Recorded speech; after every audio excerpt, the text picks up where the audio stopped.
Want to sync Apple Notes across devices? Then you're on the right video. Today I'm going to show you the step-by-step process on how you can sync Apple Notes across devices. First thing first, head over to Settings. Inside Settings, scroll all the way down to the bottom and then click on Apps. Once you're inside Apps, search for the application Notes and then click on it.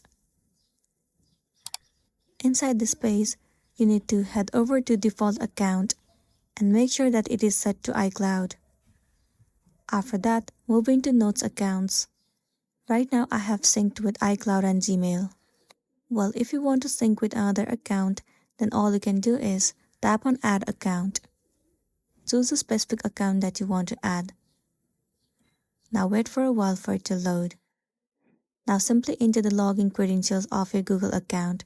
Once entered, your Google account will sync with Apple Notes. Once done, now what you need to do is go back to the previous page and in the search icon, search for Notes. Right here you will be able to see that Apple account is connected to iCloud, which means that your Note app is synced with your Apple account. So this is simply how you can sync Apple Notes across the devices. If this video helped you, give it a like and check out our next tutorial. Thank you.